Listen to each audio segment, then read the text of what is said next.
فإن من جودك الدنيا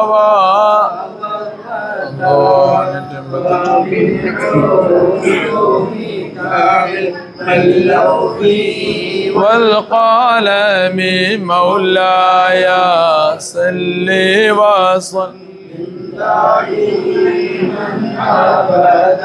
على حبيبك خير الخلق.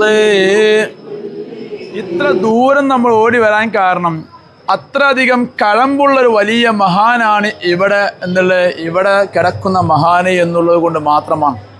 ഫഖറുദ്ദീൻ ബാവ സർവാരി തങ്ങളുപ്പാപ്പയിലേക്ക് പോകുന്നതിന് മുമ്പ് അജ്മീർ ഖാജ തങ്ങളുപ്പാപ്പ ഹബീബായ മുത്തുനബി സ്വല്ലല്ലാഹു അലൈഹി വസല്ലമ തങ്ങളുപ്പാപ്പയുടെ നിർദ്ദേശപ്രകാരം ഹിജ്റ 588 ഇന്ത്യയിലേക്ക് ദീനീ പ്രബോധത്തിന് വരികയാണ്.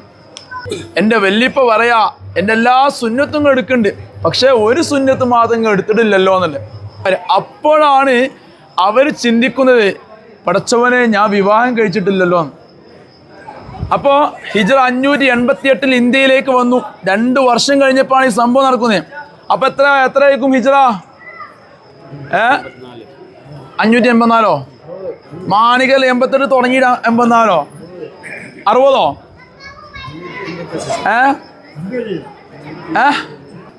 ആരോ പറഞ്ഞു 84. അപ്പോൾ ഹിജ്റ 590 അന്ന് അജ്മീർ ഖാജ തങ്ങളുപ്പാപ്പാക്ക് വയസ്സ് 53, 51 ഇന്ത്യയിലേക്ക് വന്നത്. അങ്ങനെ 53ാമത് വയസ്സിൽ ഹബീബായ മുത്തുനബി സ്വല്ലല്ലാഹു അലൈഹി വസല്ലമ തങ്ങളുപ്പാപ്പ സ്വപ്നത്തിൽ കാണിച്ചു കൊടുത്തു. അന്നേ ദിവസം രാത്രി തന്നെ അന്ന് അജ്മീറിൽ ഗവർണറായി ഭരിച്ചിരുന്ന സയ്യിദ് വജീഹുദ്ദീൻ മഷ്ഹദി തങ്ങളുപ്പാപ്പാക്കും സ്വപ്നം കാണിച്ചു കൊടുത്തു. നിങ്ങളുടെ മകളാവുന്ന ഇസ്മത്തുള്ള ബീവിയെ അജ്മീർ ഖാജ തങ്ങളുപ്പാപ്പാക്ക് വിവാഹം ചെയ്ത് കൊടുക്കുന്നതിൽ ഞാൻ സന്തോഷവാനാണ്. ഹബീബായ തങ്ങൾ സ്വപ്നത്തിൽ വലിയ മഹത്വമുള്ള ഒരു മഹാൻക്കല്ലേ വിവാഹം കഴിച്ചു കൊടുക്കാൻ മകളെ സന്തോഷമാണ് ഹബീബായ തങ്ങൾ കാണിച്ചു കൊടുത്തത്. അങ്ങനെ ഈ വജീഹുദ്ദീൻ മഷ്ഹദി തങ്ങളുപ്പാപ്പ എവിടെ അറിയോ? എന്താണ് ഇന്ന് പ്രഭാതത്തിൽ പോയില്ലേ നമ്മൾ സിയാറത്തിന്? അപ്പൊ 2ാമത് ഉസ്താദ് കൊണ്ടുപോയില്ലേ ശുഹദാക്ക ചാരത്തേക്ക്? അതാണ് ഹബീബായ അജ്മീർ ഖാജ തങ്ങളുപ്പാപ്പയുടെ അമ്മോഷൻ ഭാര്യ പിതാവ് സയ്യിദ് വജീഹുദ്ദീൻ മഷ്ഹദി തങ്ങൾ. അങ്ങനെ അവരും സ്വപ്നം കണ്ടു. അടുത്ത ദിവസം രാവിലെ തന്നെ സയ്യിദ് വജീഹുദ്ദീൻ മഷ്ഹദി തങ്ങളുപ്പാപ്പ നേരെ വന്നു ഖാജ തങ്ങളുപ്പാപ്പയുടെ അടുത്തേക്ക്. അവിടെ വന്നുകൊണ്ട് സ്വപ്നത്തിൽ കണ്ട വിഷയങ്ങളെല്ലാം പറഞ്ഞു. ഖാജ തങ്ങളുപ്പാപ്പയും കണ്ട സ്വപ്നം അതായിരുന്നല്ലോ. അതുകൊണ്ട് തന്നെ രണ്ടുപേരുടെയും സ്വപ്നം ഒരുപോലെ ആയപ്പോൾ അവർ തമ്മിലുള്ള വിവാഹം നടത്താൻ വേണ്ടി തീരുമാനത്തിലെത്തി. 53 വയസ്സിൽ ഇസ്മത്തുള്ള ബീവിയെ അജ്മീർ ഖാജ തങ്ങളുപ്പാപ്പ വിവാഹം ചെയ്തു. വിട്ടുവീഴ്ചയുടെയും സന്മനസ്സിൻ്റെയും അതുപോലെ തന്നെ എല്ലാവരുടെയും തുറന്ന മനസ്സിൻ്റെയും ഒരു നിറകുടമായിരുന്നു ഖാജ തങ്ങളുപ്പാപ്പ. അതുകൊണ്ടാണ് അജ്മീറിൽ നോക്കുകയാണെങ്കിൽ അവിടെ ഹിന്ദുവിൻ്റെ മുസ്ലിമിൻ്റെ എല്ലാ ഐറ്റംസും ഉണ്ട്, കച്ചറുണ്ട്, എല്ലാ ഐറ്റംസും ഉണ്ട്. ഇവിടെ അങ്ങനെ എല്ലാ ഐറ്റംസും ഉണ്ടാവില്ല. ഫഖറുദ്ദീൻ ബാവ സർവാരി തങ്ങളുപ്പാപ്പ തന്നെ പറഞ്ഞാൽ എന്നാൽ സ്ട്രിക്റ്റ് ആയിരുന്നു നിയമം. ഹബീബായ മുത്തുനബി സ്വല്ലല്ലാഹു അലൈഹി വസല്ലമ തങ്ങളുപ്പാപ്പയുടെ പ്രിയ കൂട്ടുകാരായിരുന്നു ആര്? ഒന്ന് കറക്കി കുത്തിക്കോളൂ. സിദ്ദീഖ് തങ്ങളുപ്പാപ്പയും ഉമർ ഇബ്നുൽ ഖത്താബ് തങ്ങളുപ്പാപ്പയിലെ ഏറ്റവും വലിയ വേണ്ടപ്പെടായിരുന്നു. അപ്പോൾ സിദ്ദീഖ് തങ്ങളുപ്പാപ്പയുടെയും ഉമർ ഇബ്നുൽ ഖത്താബ് തങ്ങളുപ്പാപ്പയുടെയും സ്വഭാവ രീതി രണ്ടും വൈരുദ്ധ്യമായിരുന്നു. സിദ്ദീഖ് തങ്ങളുപ്പാപ്പ എന്ന് പറഞ്ഞ എന്താണ്? എല്ലാം വിട്ടുവീഴ്ചയുടെ ഒരു നിറകുടമായിരുന്നു. എന്നാൽ ഉമർ ഇബ്നുൽ ഖത്താബ് തങ്ങളുപ്പാപ്പ ഒറ്റ വെട്ടിന് 2 കഷ്ണം അല്ലേ, അതായില്ല അവർ ജീവിത ശൈലിയും.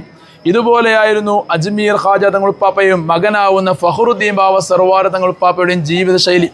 അതുകൊണ്ട് തന്നെ മകനോട് ചെറുപ്പത്തിൽ തന്നെ ഖാജ തങ്ങളുപ്പാപ്പ പറഞ്ഞു, മോൻ എൻ്റെ കൂടെ ജീവിക്കണ്ട, മോന് ഈ സർവാർ എന്ന് പറയുന്ന സ്ഥലത്തുള്ള അമ്മാവന്മാരുണ്ട്, മാമു സാഹിബ് എന്ന് പറയുന്ന അമ്മാവനൊക്കെ ഉണ്ട്, അവരെടുത്ത് പോയിട്ട് മോനെ വളർന്നോ, അതാണ് നല്ലത്.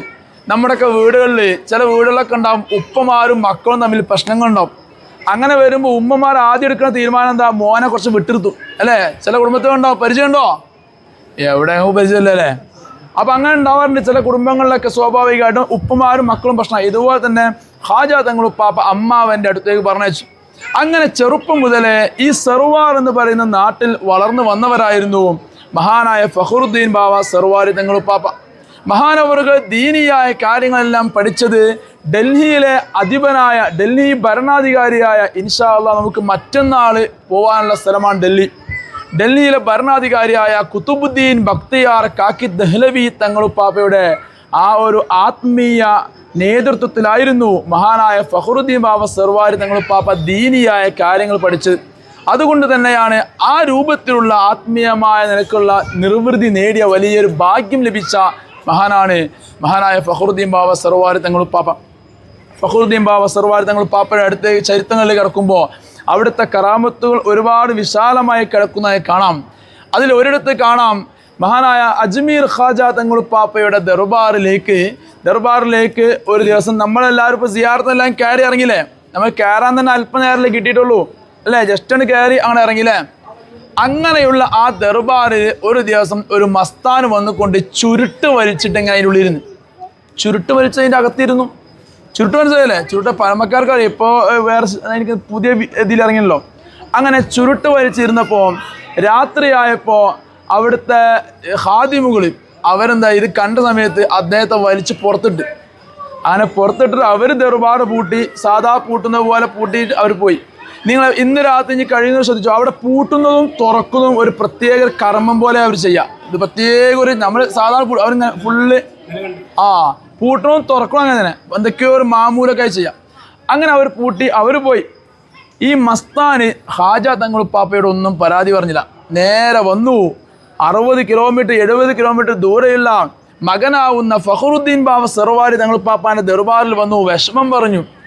അങ്ങനെ അടുത്ത ദിവസം ഈ ഖാദിമുകൾ വന്നുകൊണ്ട് ദർബാർ തുറക്കുന്ന സമയത്ത് ദർബാർ തുറക്കാൻ വേണ്ടി ചെന്നപ്പോൾ ചാവി വെച്ച സ്ഥലത്ത് കാണുന്നില്ല. ഖാജ തങ്ങളുപ്പാപ്പയുടെ ദർബാർ എല്ലാ ദിവസവും സുബ്ഹയുടെ മുമ്പ് തുറക്കും. അങ്ങനെ തുറക്കാൻ നേരത്ത് ചാവി കാണുന്നില്ല. ഖാദിമുകൾ ആകെ നോക്കി, എവിടെ നോക്കിയിട്ടും വെച്ച സ്ഥലത്ത് കാണുന്നില്ല. അങ്ങനെ വല്ലാത്ത വിഷമത്തിലായി. ആദ്യമായി അജ്മീർ ഖാജ തങ്ങളുപ്പാപ്പയുടെ ദർബാർ 3 ദിവസം തുറക്കാതെയായി, ചാവിയില്ല. അങ്ങനെ 3-ാം ദിവസം അവിടുത്തെ ഖാദിമുകൾക്ക് സ്വപ്നത്തിൽ കാണിക്കപ്പെട്ടു. ആരാണ്? മകനാവുന്ന ഫഖറുദ്ദീൻ ബാവ തങ്ങൾ വരികയാ. എന്നിട്ട് പറയുന്നു ഖാദിമുകളോട്, നിങ്ങൾ ഒരു മസ്താനോട് ചെയ്ത അദബുകേട് അത് വലിയ തെറ്റായിപ്പോയി. അതുകൊണ്ട് നിങ്ങൾ ഇവിടെ വന്ന് ക്ഷമ പറഞ്ഞുകൊണ്ട് തിരിച്ചു ചെല്ലുമ്പോൾ നിങ്ങൾക്ക് ഉപ്പയുടെ ദർബാറിൻ്റെ ചാവി ലഭിക്കുന്നതായിരിക്കുന്നു. അപ്പോൾ അജ്മീറുള്ള എല്ലാവർക്കും ഇവിടെ വലിയ കാര്യം, നമ്മളെക്കാൾ കാര്യം അവർക്കെല്ലാവർക്കും സർവാർ ഷെരീഫ് എന്ന് പറഞ്ഞാൽ വലിയ പ്രധാനപ്പെട്ട. അപ്പോൾ ഇവിടുന്ന് ഇങ്ങനെ സ്വപ്നം കണ്ടപ്പോൾ ഖാദിമുകൾ ഒന്നും ചിന്തിച്ചില്ല, നേരെ വന്നു ഫഖറുദ്ദീൻ ബാവ സർവാരി തങ്ങളുപ്പാപ്പാൻ്റെ ദർബാറിലേക്ക്. ഇവിടെ വന്നു. അങ്ങനെ ഇവിടുന്ന് എന്തായി ദുആ എല്ലാം കഴിഞ്ഞതിന് ശേഷം തിരിച്ച് ദർബാറിലേക്ക് ചെന്നപ്പോൾ എവിടെയായിരുന്നോ 3 ദിവസം മുമ്പ് ചാവി വെച്ചിരുന്നത് അതേ സ്ഥലത്ത് തന്നെ ആ ചാവി അവിടെ തന്നെ വെച്ചായി കാണിക്കപ്പെട്ടു. അവർ ദർബാർ തുറന്നപ്പോൾ കണ്ട രംഗം എന്താ? 3 ദിവസം മുമ്പ് രാത്രി പൂട്ടുന്ന സമയത്ത് വലിച്ചിട്ടിരുന്ന ആ മസ്താൻ ഉണ്ടല്ലോ, ആ മസ്താനിൻ്റെ ദർബാറിൻ്റെ അകത്തിരുന്ന് കൊണ്ട് ചുരുട്ട് വലിച്ചിരിക്കുന്നു. മനസ്സിലായില്ലേ? മസ്താന്മാരുടെ ലോകം എന്ന് പറഞ്ഞാൽ അവർ അല്ലാ ഓൺലി അള്ളാഹു മാത്രം ലയിച്ച് ജീവിക്കുന്നവരാണ്. അപ്പോൾ ആ 3 ദിവസം മുമ്പ് അവർ പുറത്താക്കിയിരുന്ന അവരുണ്ട് അതിൻ്റെ അകത്ത് കിടക്കുന്നു. അതാണ് ഫഖറുദ്ദീൻ ബാവ സർവാരി തങ്ങളുപ്പാപ്പ വലിയ അസറുള്ള വലിയ മഹാനാണ്. നമ്മുടെയൊക്കെ നാട്ടുകാരനാവുന്ന ചാപ്പനങ്ങാടി ബാപ്പു മുസ്ലിയാരെ കേട്ട് നിങ്ങൾ സിയാറ ചെയ്തിട്ടുണ്ടോ? സിയാർ ചെയ്യാത്തവർ എന്തായാലും സിയാർത്ത് ചെയ്തോളി. ചാപ്പനങ്ങാടി ബാപ്പു മുസ്ലിയാർ ദുആഇന് വലിയ ഇജാബത്തുള്ള ദർബാറാണ്. പക്ഷേ നമ്മുടെ നാട്ടിൽ അത്ര പബ്ലിസിറ്റി ആവാത്തത് കൊണ്ടായിരിക്കാം പലരും പോവാറില്ല. ഒതുക്കുങ്ങൽ ഭാഗത്താണ്, വലിയ ദൂരമൊന്നുമില്ല. ചാപ്പനങ്ങാടി ബാപ്പു മുസ്ലിയാർ ഒരു മഹല്ലിൽ സേവനം ചെയ്തിരുന്ന കാലം മഹാനവറുകൾ അന്ന് മഹല്ലിലെ മുഅദ്ദിനാണ്. അങ്ങനെ മുഅദ്ദിനും സംഘവും കൂടെ ഒരു കൂട്ടമായി അജ്മീറിലേക്ക് പോന്നു.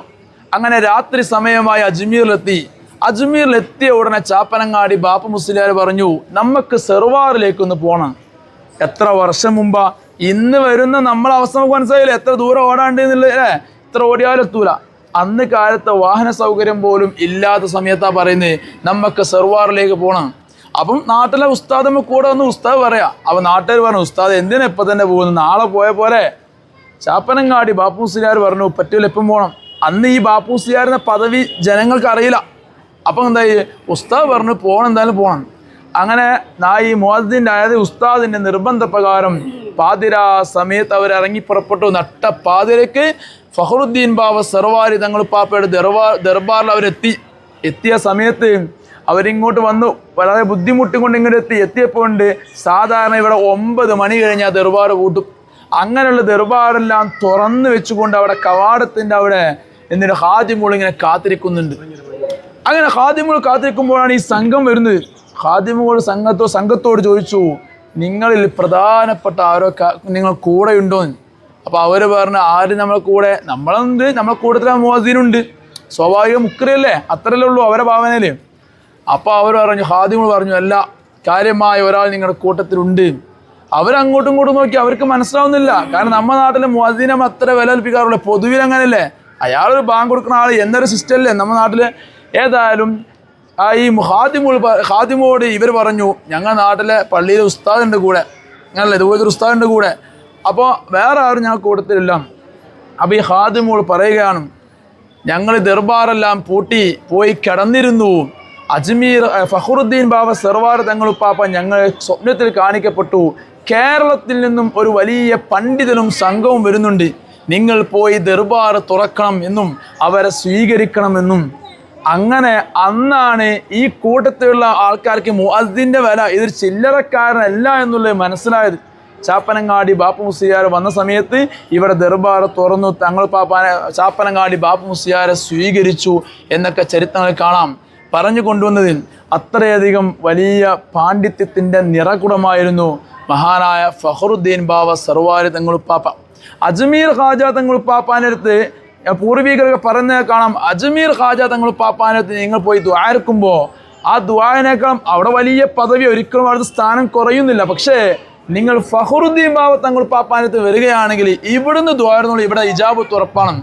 നമ്മുടെയൊക്കെ നാടുകളിലും മജ്ലിസുകളിലൊക്കെ ഒരുപാട് മഹാന്മാരുടെ ഹദറത്ത് ഇങ്ങനെ ഹദിയും ഉസ്താമാർ ദ്വാരക്കുമ്പോൾ വൈലാ ഹദറത്തി എന്ന ഓരോരോ വൈലാ ഹദറത്ത് പറയും.